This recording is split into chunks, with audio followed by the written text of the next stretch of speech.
get to their examination centers.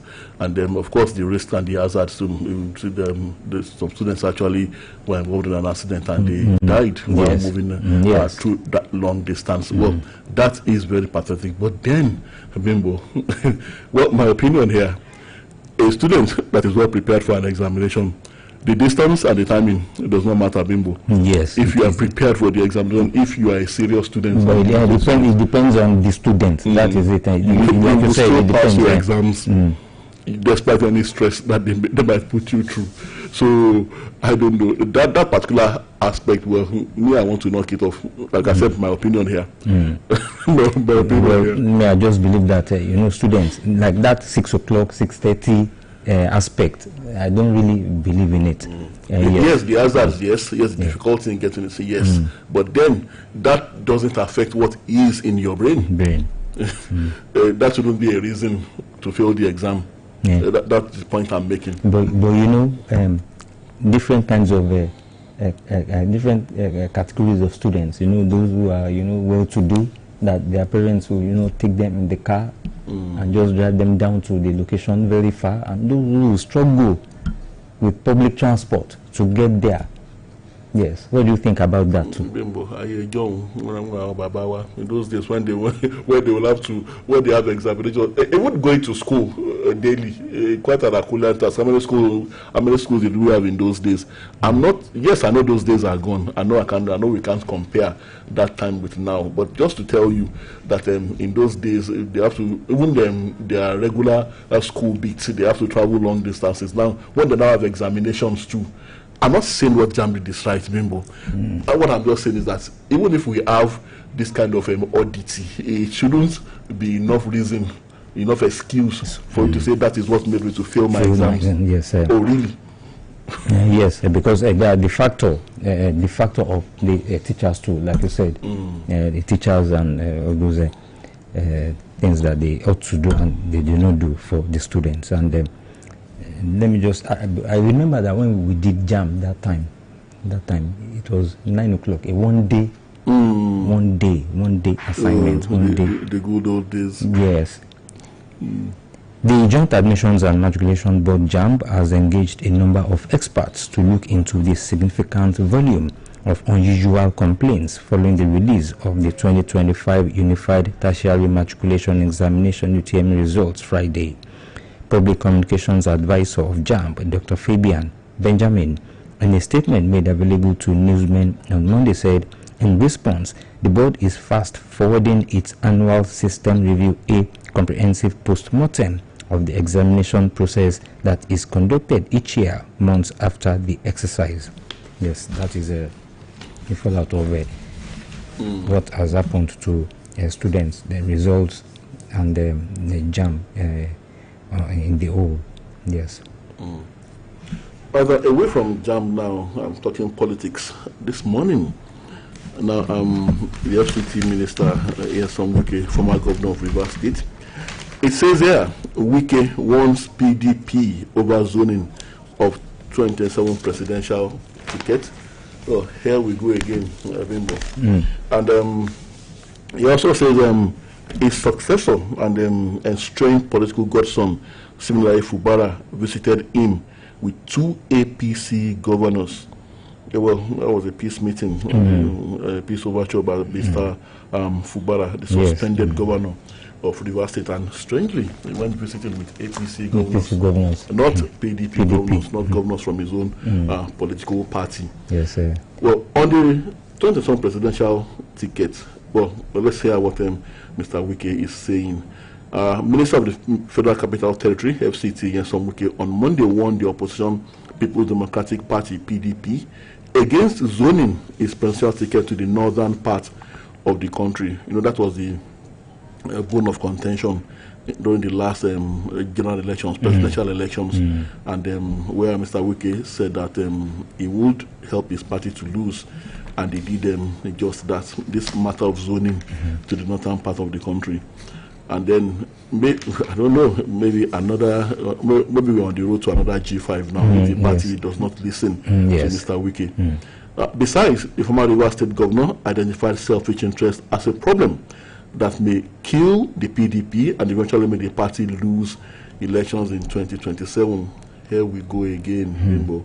Wike, who said this during the media chat on Monday, said it would be wrong for the party to zone its presidential ticket to the north in 2027. He said, why not, as a party, come out openly and say our presidential candidate will come out from the south? You don't want to do that. You want to play the game you played in 2023. It will backfire. So Mr. Wike is saying here categorically to the PDP again that it would help them to lose if they do the same thing they did in 2023. It will help PDP to lose. That's what he's yes, kind of saying. Yes, that is fantastic. Well, it's kind of a serial film. Let's be watching. Well, we'll see. And the PDP still hasn't been able to shake off the stranglehold of Mr. Wike on the party, despite well, what we the laymen would call glaring anti-party activities. Yes. But those in the PDP, they are the politicians. They know why Mr. Wike is still in that party, despite all he has done. But they cannot talk against the interest of the party. They cannot talk. Well, they say his pocket is very deep, and then funding, and then he has a lot of governors on his side, and senators who are on his side, even though they are not showing it openly. But I also want to dwell, Bimbo, before we leave that, on the matter of Mr. Wike, update on the feud between him and suspended Governor Simon Fubara of Rivers State. It says there, Wike also gave an insight into a parley he had with the suspended governor, Simon Fubara of Rivers State, saying the latter had come to visit him accompanied by two governors of the ruling APC. He confirmed the visit, saying it was a response to President Bola Tinubu's repeated calls for peace in Rivers. Wike, who did not want to reveal exact details of the meeting, said he pointed to the suspended governor that he has no capacity of making peace. He said yes, he came with two governors. Unfortunately, they are APC governors. I won't pursue him. He said he wants peace, and I also want peace. The president had called for peace severally, and I can't sit down and say no. I told him, I don't think you really have the capacity to make peace. According to the minister, Fubara cannot be suing for peace while his lieutenants are busy all over television stations abusing others. This is a self-inflicted injury. He doesn't need it. And that is the aspect I want to dwell on, Bimbo, where the minister said Mr. Fubara's lieutenants are busy being clogs in the wheel of progress on the road to peace. And well, especially, Bimbo, this aspect now, the PDP governors, they have been talking to often this master is the APC governors that have now accompanied Mr. Fubara to go and see his political godfather. Or maybe Mr. Fubara did not invite them on the peace journey, or maybe invited them and they declined. And then again, Bimbo, so where now the Rivers elders, they've also been talking. They said that Mr.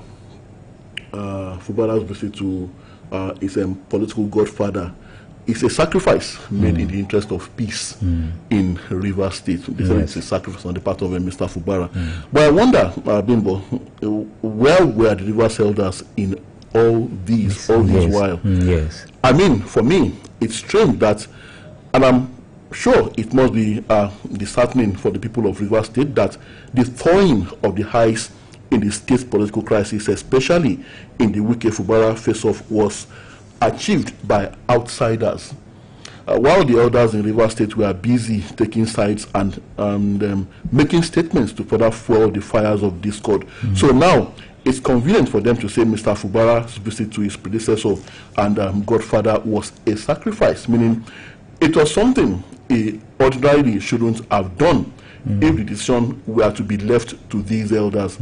Now remember, Bimbo, these same people were at a recent church event where again they were trying to show their sycophant loyalty to the suspended governor, who now wisely had to caution them and say that he's not desperate to return to power. A subtle way of telling them not to further eat things up, but rather allow things to take their natural political course. Now, Bimbo, I'm not saying that I'm not playing the advocate for Mr. Wike now. No, am I saying he was right in dealing all those political blows on his godson? What I'm saying here is that Governor Fubara came to realize the imperativeness of a political solution to the problem. And he also realized, not too late, that whatever he did to keep the elders on his side did nothing to win the war against the FCT masquerade. So now there is some glimmer of hope that he could return to his seat after the 6-month suspension, and then he wouldn't have any elder jeopardize that having learned his lesson. So like I said, but what the worrisome part for me is the fact that those who are supposed to be members of Mr. Wike's party, those who are supposed to be people, prominent voices from his state, are like Mr. Wike said, they are busy. I'm looking for that quote again. He said Fubara cannot be suing for peace while his lieutenants are busy all over television stations abusing others. So the elders also are busy fanning the embers of discourse, while the man himself is looking for a solution, a peaceful solution to the problem. What I am worried about is that as all this is going on now, Nyesom Wike, the Minister of the Federal Capital Territory, and well, maybe we should call him the strong man of PDP, and we don't know whether he's APC or PDP. APC or PDP? Yes. I think he's APC, but he's still wearing the cloak of the PDP. PDP, yes. Some other governors, remaining governors that are still in the PDP, nobody seems to be talking. You know, none of them seems to be. They've been talking, only that they've been talking tough. They've been heating things up. So it has taken the APC governors now to accompany Mr. Fubara to go and see his political godfather. Well, now the national chairman of the All Progressives Congress, APC, Oluyole Ganduje, has faulted claim by a former Jigawa State Governor, Sule Lamido, that he will soon dump the party for the main opposition People's Democratic Party, PDP. And speaking in Jigawa at the weekend, the former External Affairs Minister declared that the ruling party would soon experience implosion that would force those who dumped the PDP, including Ganduje, to abandon the APC. Yes, that is another angle to what is on ground now. It was Mr. Lamido that said that. Yes. Oh. But it doesn't look like what he said is going to happen anytime soon. Yes, anytime soon. And they should, well, maybe they should pray that happens before the next general election, because the way things are going. Yes, and no one knows tomorrow.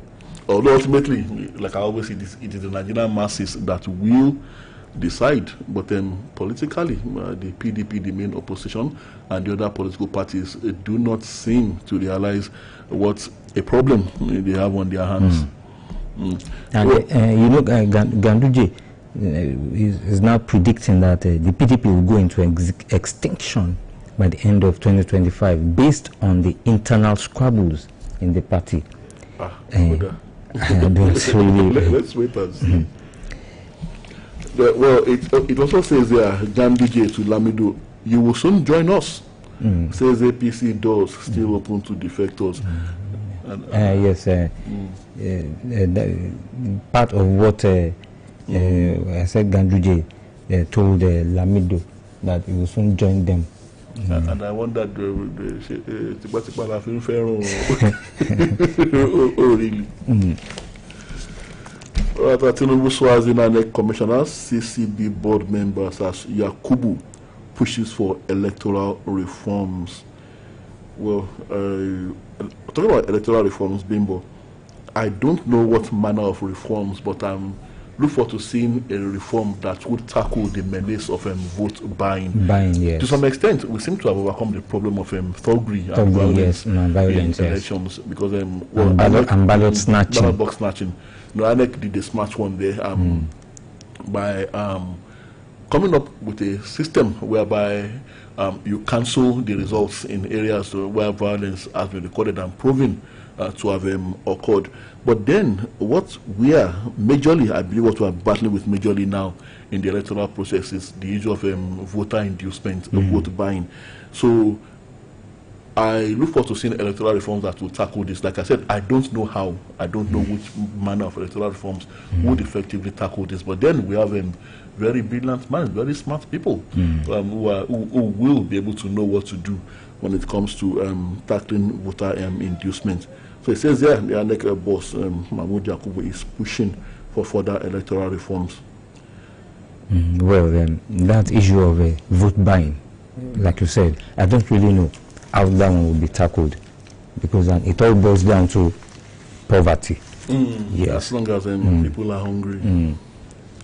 And talking about poverty and hunger, a banner headline before me this morning, the World Bank says Nigeria's economy needs to generate better jobs, reduce poverty. Now, the riders here, they are giving us a thumbs up in the riders. The World Bank comments Nigeria's growth trajectory, says economy recorded fastest growth in about a decade in 2024. And yet there's still no food on the table. No food on the table. We are still doing 101 or 010. We are still the world's poverty capital. Yes. Yet the economy recorded fastest growth in about a decade. All these rates being punched out by the World Bank and some other organizations, I don't really believe, because I don't know how they get their information and their research. How do they go about their research and bring a result and saying all these things now when people are suffering? Paper growth, Mimbo. Well, the World Bank also wants pace of growth to accelerate further, projects inflation to fall to an average of 22.1% in 2025. Well, the climate doesn't look very encouraging. And the World Bank, I'm not an economist, but what I do know right from my childhood is that the World Bank and the Bretton Woods institutions have always been the scourge of the Nigerian masses. When we achieve any semblance of economic growth, and I mean the kind of economic growth that does put some food on the table, they condemn such efforts and tell us we are heading for the brink. They tell us that we are that we want to destroy our economy, and they predict all sorts of doom for us. But when we take to their advice, when we devalue our naira, when we do things to push up the dollar exchange rates, and then when we embark on all sorts of programs that increase lending rates, that make life practically unbearable, it is then they will tell the kind of things they are saying now, that we recorded the fastest growth trajectory in a decade, and they will start predicting that things that we are doing fine. And like I always say, Bimbo, I've never been able to understand it. I'm not an economist, but the kind of economics that tells you that you are doing well when actually people are dying of hunger. People are dying on the streets of hunger. People are not able to send their children to school. Many children are dropping out of school. Health institutions are in the shambles due to poor funding and then lack of accessibility to good quality healthcare services and other social services. Universities are not able to do researches and embark on some issues that are supposed to affect the universities positively. And this is when you tell us that we are doing fine, that as long as we continue to implement those wicked policies. And then I always say it on this platform, I stand to be corrected, Bimbo, I do not know of any country that has faithfully implemented the economic policies and recommendations of the World Bank and Bretton Woods institutions and come out the better for it.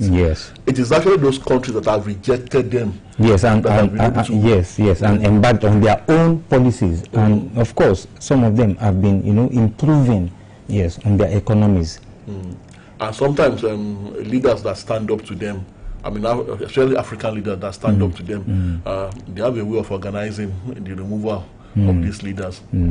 And so Yes, I remember one story of one country that you mentioned, that each loan that it takes from the World Bank, yes, that he will use it for the purpose that the loan was, being sought, and at the end of the day, he sought for a last loan, and they denied him. Yes, it was Singapore. The story was that the man would go to these World Bank gatherings of leaders from developing countries.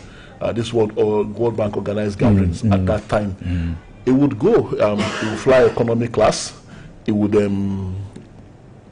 in very ordinary clothes and very ordinary vehicles, non-expensive vehicles, just to give that impression that his country in itself. Well, they gave him the loan the first time, while his counterparts from other developing countries of the world came flamboyantly in their private jets and all that, and well, they gave him the loan the first time. Well, he achieved wonders with it in his country. The second time he came again, looking very much the same, to create that impression that his people are suffering. He was granted the loan again. Again, he went back home and performed all sorts of wonders with that loan, developing his country. The third time, of course, they'll be keeping tabs on the different countries. And the World Bank, they have this system whereby when they give you those loans, of course, they know our leaders. They don't expect you to do much with it. Yes. So they know you will squander it. And they know that you perpetually be their prisoner. So, and that is exactly what they want. So when the man came back, they thought that, they said, no, you don't need this loan again. We've been watching you, and we know what you've been able to achieve in your country. Let us give to those that have not been able to achieve anything. In other words, let us continue to give to those that who squander the money, squander it, and perpetually be our prisoner, perpetually stay indebted to us. I've forgotten the man's name. He's late now. Yes, one of the it was Singapore. Singapore. Well, that means there are all these institutions. They want us to be Africans and other Asian countries to be perpetually in their old. Now, in Nigeria, let us be optimistic. Fashionati, yes, Chief Reuben Fashionati has said that despite the current economic challenges confronted the nation, Nigeria will be great again. He is optimistic that Nigeria will be great again. Well, Baba is in his twilight, but not that Baba is in his twilight, I also pray that he also sees that greatness again. That greatness Baba witnessed as a youth, himself and his colleagues, and I'm sure Baba must be very sad that what they witnessed as young people, the zeal and the hope that they had for a great Nigeria, everything seemed to be sinking right before their eyes. So I pray that even at twilight, the Baba will still live to see that greatness, which we are all expecting. And he's believing that Nigeria might have missed some opportunities to develop in the past, but it will soon regain its lost glory. Well, you sound optimistic. Let's have this commercial break. We'll be back.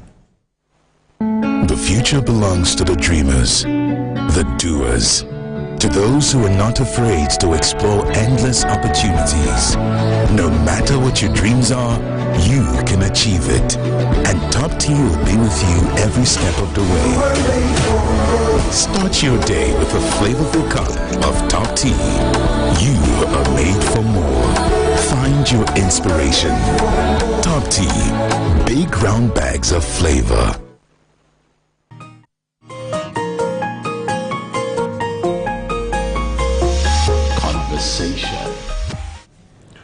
Right, we're back, and the program is still Conversation. Unijust Professor Piuna, I hope I got that right, succeeds Oshodeke as ASU president. Yes, I saw that story yesterday. And UK ends overseas social care visas in major immigration shake-up. On tax reform bills, reps set up conference committee to harmonize with Senate. And we also have this one. Federal government raises 1.093 trillion via Sukuk to fund infrastructure development, and that's coming from the Debt Management Office. Yes, again, Benue State is in the news. Killings. More killings. Yes.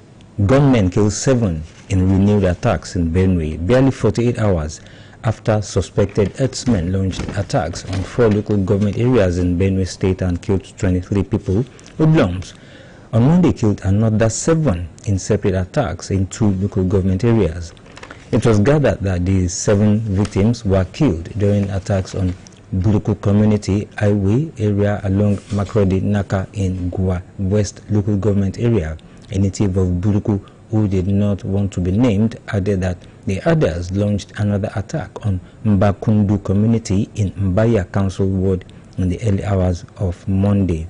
And confirming the incidents to newsmen via telephone on Monday, Chairman of Buruku local government area, Raymond Awundau Kura, said 5 persons were killed. Well, I don't know what is happening in this Benue State again. Just yesterday, 48 hours, barely one happened. Well, it goes on and on. Well, one day we will see the end of this. Because what I'm still wondering is about, okay, like the chairman is confirming the incidents. So the chairman, are they not, doing something? I don't know. Are they not taking steps to ensure that all these things, these are local government chairmen, they are more closer to the people. And like you always say, the people too, they harbor some people, within them that will eventually perpetrate these crimes. But I don't know why these crimes are being perpetrated, for what reason. Killings everywhere, every day, especially this Benue State. And we don't know, like you said, I thought it was linked to, politics, but you are talking about all these other issues, talking about, giving some people some, place to stay, and at the end of the day, they now, attack them, kill them, maim them. They turn to what the Yorubas call Konojogun. Konojogun. What's Konojogun in English? I don't know. But this one, the Bimbo, it says Tinubu, Shetima, ministers, orders covered as federal government OK's 2025-2026 group life insurance scheme. And I asked myself, well, Bimbo, life insurance is that kind of insurance that takes care of your dependents in the case of death. And I was wondering, the president, vice president, and well, it covers a certain category of public, federal public servants. Some of these people are as rich or richer than Nigeria. Yes. So I'm wondering what they need this life insurance for.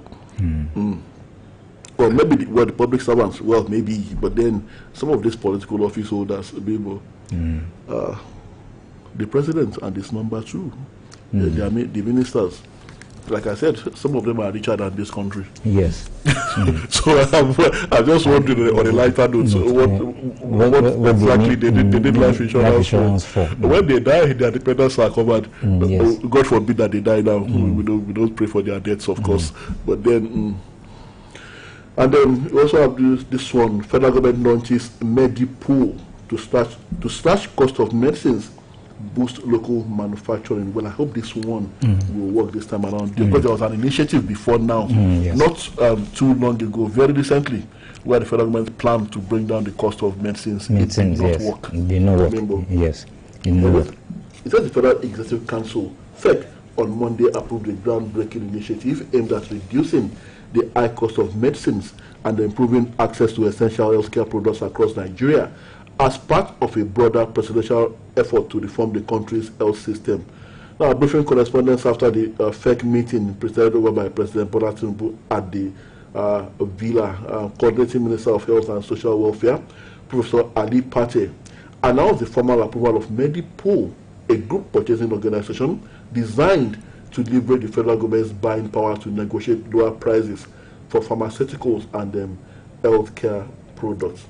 And indeed, medicines And the healthcare products are very expensive. Yes, very expensive now. This is a long time to fall sick, Bimbo. Yes, and we pray that nobody falls sick now. Yes. Now we're talking about the discos. FG2 overall underperforming discos. Yes, that's talking about the electricity sector. Underperforming. Yes, underperforming. Is there any one of them that is not underperforming? Yes, I think about 2 of them. Oh, okay. About 2 of them. Well, it depends on what they mean by underperforming. Underperforming, yes, that is according to the Minister of Power and Steel and Power, Adelabu, Adebayo Adelabu. Well, this information we got some time ago that the federal government was producing more electricity, but the discos do not have the capacity to handle the volume of power being generated, and then the federal government is thinking of actually building infrastructure for the distribution companies to be able to cope with the volume of power being generated, the increased volume of power being generated by the federal authorities. Yes, that's the transmission company of Nigeria also. Well, the Minister of Power, he called it sweeping reforms. He says starting with a pilot overhaul of 2 underperforming distribution companies, discos. The move, which was launched, followed a comprehensive assessment of systemic challenges plaguing the discos, including governance gaps, infrastructure deficits, well, that's the one we mentioned, and commercial inefficiency. Well, let's hope. Let's hope that it is not those discos that are owned by the top-notch, politicians and stuff. Okay, you think the ones owned by the politicians, if there are any, are the ones that are likely to be underperforming? Underperforming, yes. Well, I don't know the parameters for determining underperformance, because to me it looks as if they are all underperforming. Yes.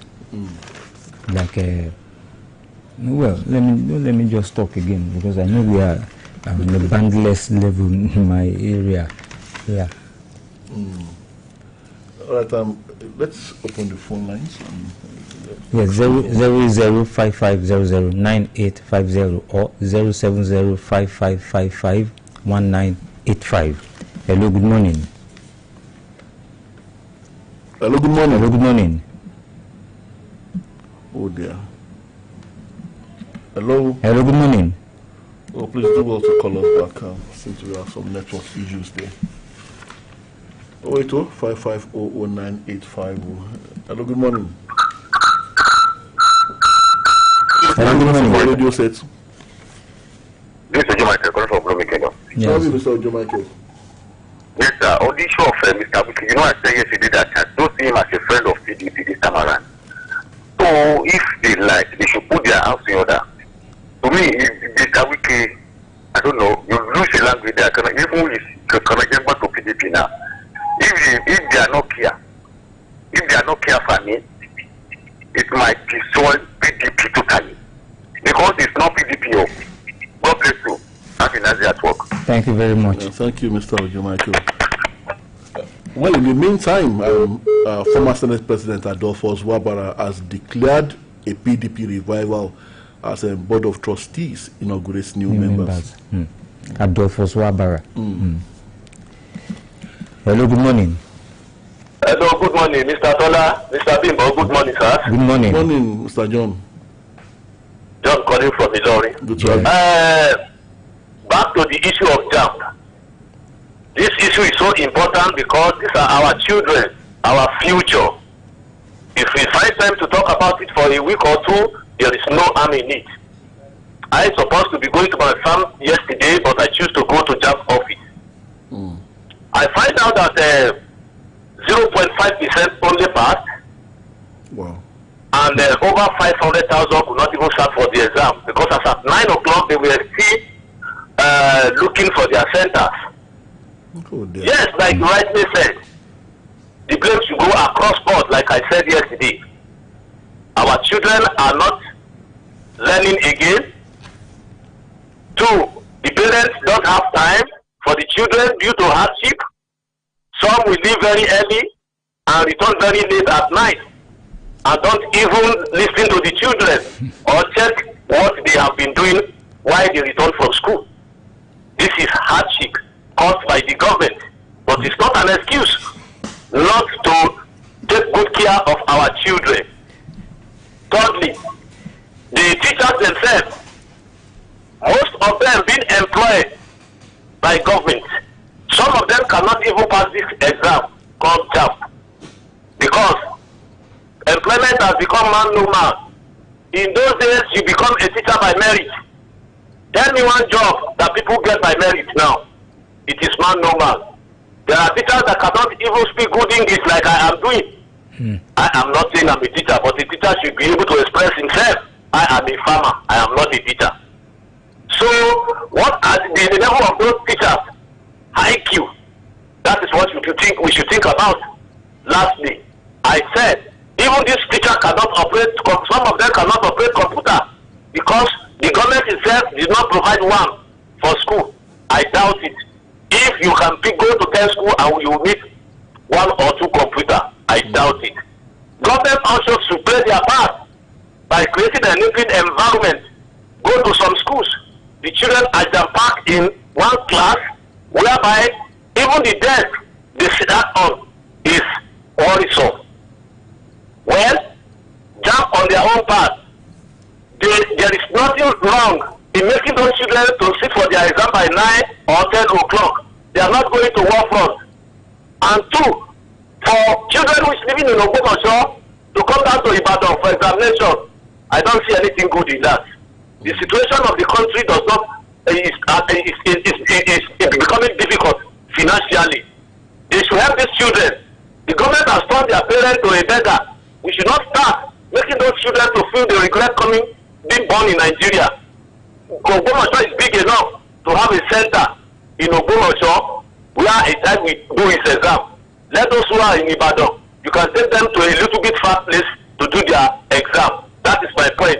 6 o'clock, that child has to wake up very early. It's a security risk. If they are kidnapped, what will you tell the children? You now come and tell when you tell their parents, you come back to their parents and tell them we are sorry. The police are working on it. Is that what you tell the parents? It is not good.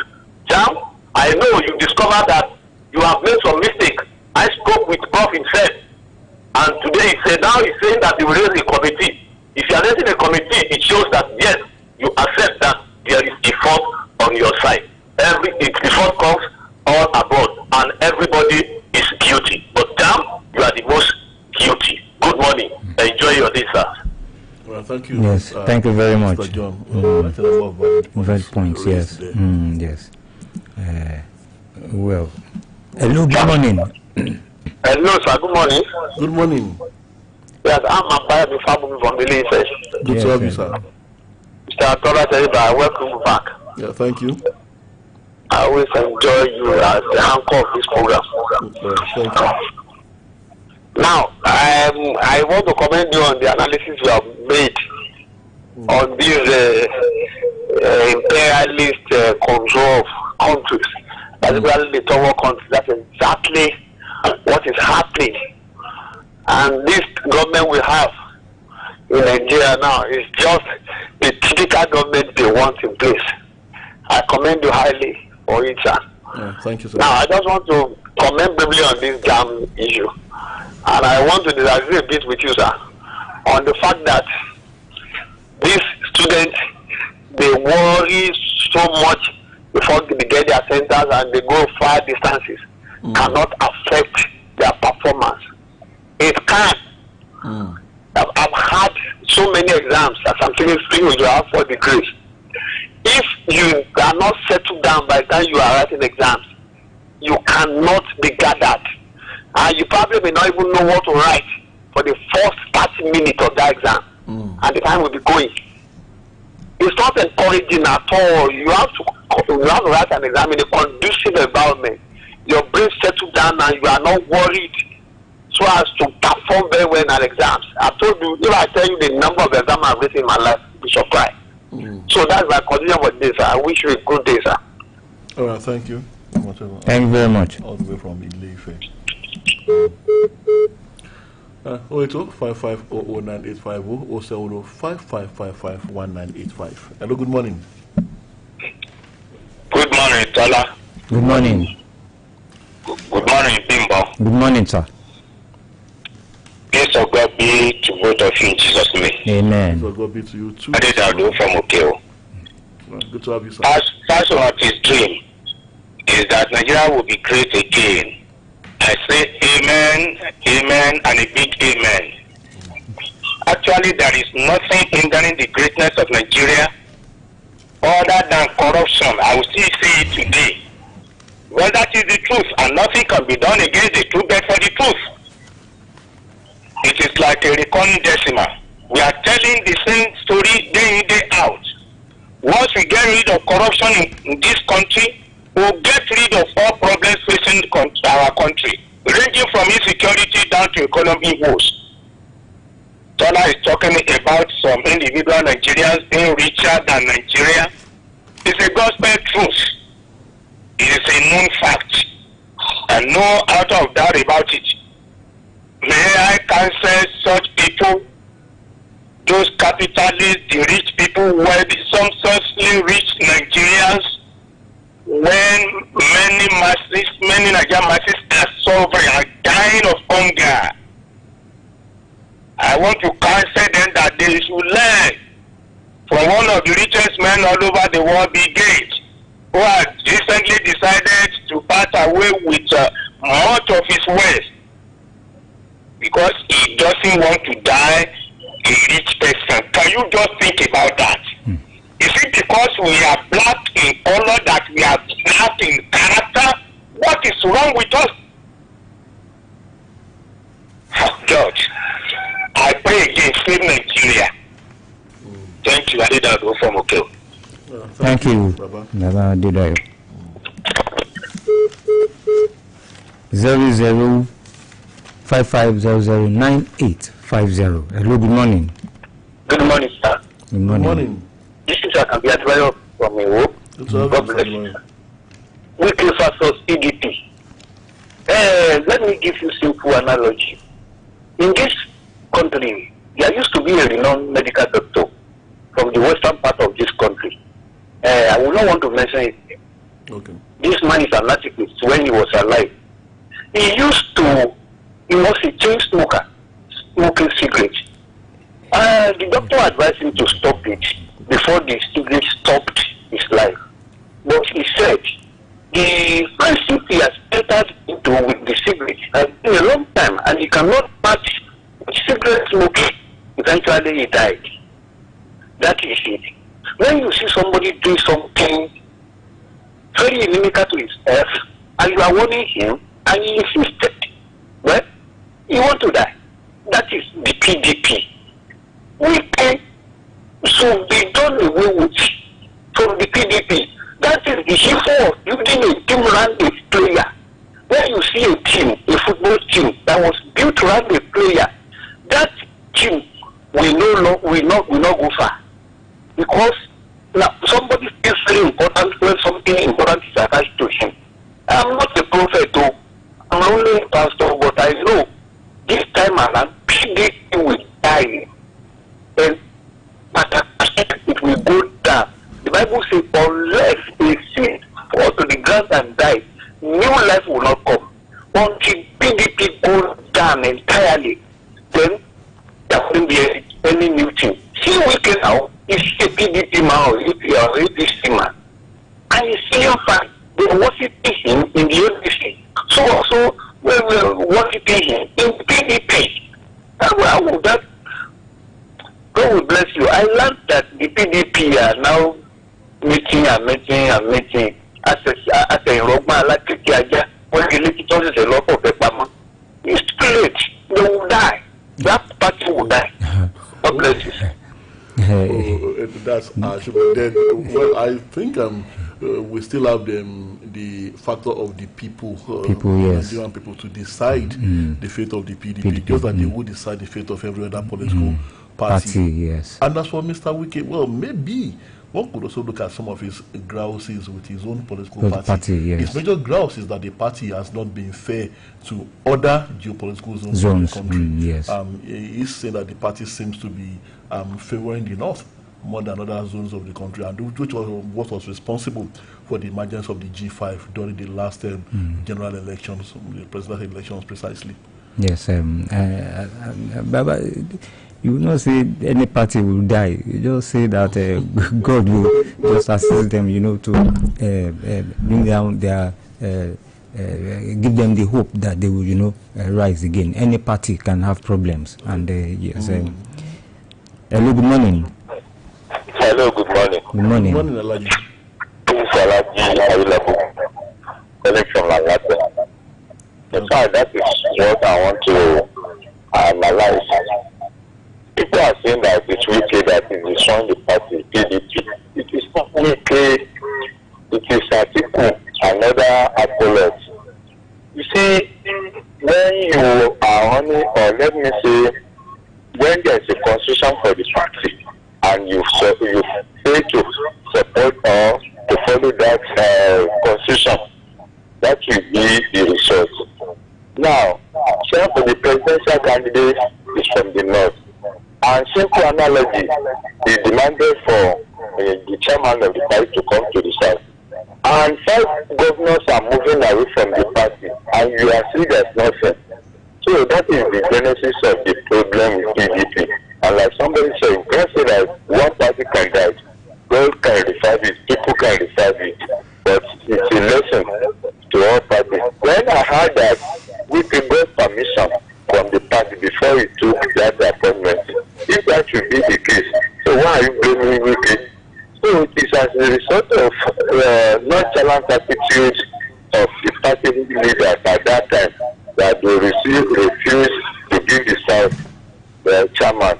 So I think that is where we should discuss.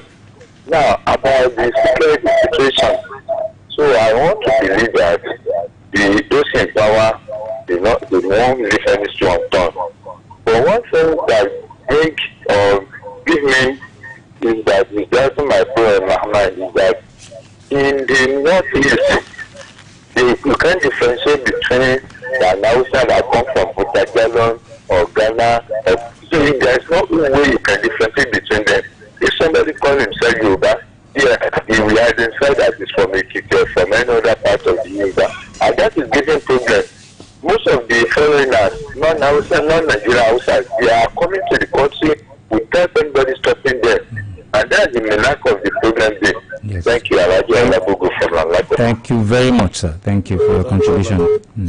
Well, as we go this morning, our PDP governors move to reunite warring factions. Name Saraki to head reconciliation committee. Yes, so don't let just be pessimistic that the party will just go into oblivion. Yes. And vandals category railway clips disrupt Warri Itape rail services. Yes. Clips have been restored, says Nigerian Railway Corporation. Yes, I know that it is up to the security operatives, to get to the vandals. Right, and we have to go. Check the time is 7:30. It's been an interesting time of conversation, and we will be back same time tomorrow morning, God willing. My name is Tola Teriba. And my name is Bimbo Akombi. Thank you very much for listening. Enjoy your day. Conversation. It's always full of wahala, but there is music, passion, feelings, and good vibes. Take a ride with InDrive app to get there on your own terms. You decide what your life will be full of and choose a fair price for this ride. InDrive, the InDrive online passenger transportation aggregator, is not a taxi service. Find more information at www.indrive.com. If person ask you say, wetin be the game where they totori you pass? You go tell them say na better no all the time.